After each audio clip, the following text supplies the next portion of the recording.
અમને તો ખાલી હોડી ચલાવતા આવડે, અમને ઇતિહાસની કાંઈ ખબર નથી, અમે ઇતિહાસ જાણતા નથી. ત્યારે પંડિતો કહે તમારી 5 જિંદગી નકામી ગઈ. જે વિદ્વાન પંડિતો હતા તે નાવિકને કહે છે કે તમારી 5 જિંદગી નકામી ગઈ. પછી પંડિતો કહે તમને ભૂગોળનું કોઈ જ્ઞાન છે? ત્યારે ભારત દેશની વસ્તી કેટલી છે એ ખબર છે? માસીમારો કહે હું કાંઈ જાણતો નથી. પંડિત કહે તારી અડધી જિંદગી નકામી ગઈ. પંડિતો કહે તને નાટકો તે વાંચ્યા છે?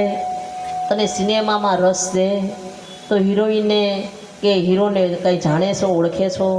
માસીમાર કહે હું કાંઈ જાણતો નથી. ત્યારે પંડિતો કહે તારી પોણી જિંદગી પાણીમાં ગઈ. આગળ જતાં એટલામાં સમુદ્રમાં તોફાન થયું. માસીમાર પંડિતને કહે હવે આ નાવ ડૂબી જવાની છે, તમને તરતા આવડે છે? પંડિતો કહે ના. તો તમારી જિંદગી આખી પાણીમાં ગઈ. પંડિતોને તરતા આવડતું નહોતું, માસીમારને તરતા આવડતું તો તરીને બહાર નીકળી ગયો. એટલે જ વારંવાર સંતો સમજાવે છે સંસાર એ સમુદ્ર છે, ભવસાગર તરવા તરતા આવડવું જોઈએ. ભવસાગરને તરવા ભગવાનનું ભજન એ જ સાચી વિદ્યા છે. માટે પ્રહલાદજીએ ભગવાનનું ભજન કર્યું અને 8મા સ્કંદની કથા અહીંયા બતાવી. 7મા સ્કંદને વિરામ આપી 8મા સ્કંદની કથામાં પ્રવેશ કરતા તેમાં ગજેન્દ્ર મોક્ષની કથા આવે છે. સુખદેવજી મહારાજ પરીક્ષિત રાજાને ગજેન્દ્ર મોક્ષની કથા સંભળાવે છે. ત્રિકૂટ પર્વત ઉપર એક બળવાન હાથી રહેતો હતો. ઉનાળાના દિવસો હતા, ગરમી બહુ હતી. ગજેન્દ્ર પોતાની હાથણી અને બચ્ચા સાથે સરોવરમાં જળ ક્રીડા કરવા ગયો હતો. તે જળ ક્રીડામાં તન્મય બન્યો. એવામાં મગરે આવી તેનો પગ પકડ્યો. મગરના પંજામાંથી છૂટવા હાથીએ ઘણો પ્રયત્ન કર્યો, પણ મગર હાથીને છોડતો નથી.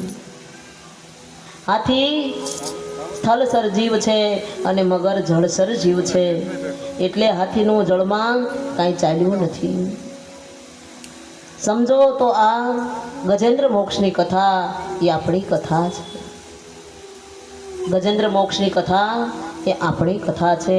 આ સંસાર એ સરોવર છે, તે સરોવરમાં જીવ એટલે ગજેન્દ્ર અને કાળ એટલે મગર છે.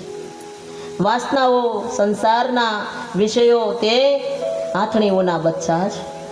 સંસારના વિષયોમાં અશક્ત થયેલા જીવને કાળનું ભાન રહેતું નથી અને કાળ આવી તેને પકડે છે. આ જીવાત્મા ગજેન્દ્ર ત્રિકૂટા પર્વતમાં રહે છે. ત્રિકૂટાચલ એટલે 3 શિખરવાળો પર્વત.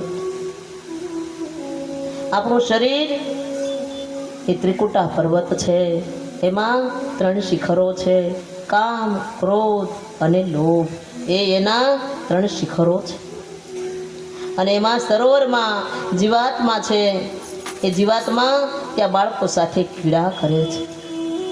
ત્યારે આ બળવાન હાથીને મગરે જ્યારે ખેંચી જવા લાગ્યો ત્યારે હાથણીઓ એના બચ્ચા કે અન્ય હાથીઓ એને તેની વહારે આવ્યા નહીં. જ્યારે ગરહા ગજને ખેંચે છે પાણીમાં ત્યારે તેના બચ્ચા તેની હાથણી કોઈ તેને કામમાં આવ્યો નથી. તેવી જ રીતે મનુષ્યને જ્યાં કાળ પકડે છે ત્યારે પત્ની, પુત્ર કે કોઈ સંબંધી તેને બસાવી શકતો નથી. બધાને ખબર છે આ એક દાખલો આપણા જીવનમાં આવીને ભયો ગયો છે, પણ છતાંય આપણે ભૂલી જઈએ છીએ. આ મગર કાળ જે આવ્યો છે, ગરા કોરોનો બનીને આવ્યો હતો અને જેને ખેંચીને લઈ ગયો ત્યારે એના છોકરા, એમની બાઈ ઘરવાળી, એમના સગા સંબંધી કોઈ એમની પાસે જતા નહોતા. અને છેલ્લે એ ભગવાનને આર્તનાદ કરે છે કે હે ભગવાન, હવે મને બચાવો, હવે મારે બસવાની બારી રહી નથી. અને જ્યારે તમને કોઈ સાથ ન આપે ત્યારે તમે ભગવાનને આર્તનાદથી ભગવાનને ભજો છો. અને હાથીએ ભગવાનને કોઈ બસવાની બારી ન રહી, કોઈ એના હાથણી એના બચ્ચા કોઈ એની બહારે ન આવ્યા, ત્યારે હાથીએ ભગવાનને આર્તનાદ કરી ગજેન્દ્ર નિરાધાર બને છે ત્યારે આર્તનાદથી પરમાત્માને પ્રાર્થના કરે છે, માટે કૃપા કરી મને અવિનાશી તેજોમય શરીર આપો. હે ગોવિંદ, હે નારાયણ, હું એક દિન તમારી પ્રાર્થના કરું છું, કાળના મુખમાંથી મને છોડાવો. હવે પરમાત્મા ઉતાવળા થઈ તે દોડતા આવ્યા. ગજરાજને બચાવવાની ભગવાન સિવાય કોઈની શક્તિ નથી. દેવો ત્યાં લાચાર છે, નિરાધારનો આધાર ભગવાન છે. ગજેન્દ્રએ જોયું કે ભગવાન દોડતા આવે છે. ગજેન્દ્રએ ત્યાં સરોવરમાંથી એક કમળ ઉચકી ભગવાનને અર્પણ કર્યું છે. તુલસી અને કમળ પરમાત્માને અતિ પ્રિય છે. એવા કમળનો પ્રભુએ સ્વીકાર કર્યો અને સુદર્શન ચક્ર વડે ભગવાને ગરાને માર્યો. આમ ભગવાને ગજગરાનો ઉદ્ધાર કર્યો છે. તેમજ જે જીવ ભગવાનને શરણે જશે તેનો ઉદ્ધાર થશે. માટે સંધ્યા સમયે જે ઘરમાં કંકાસ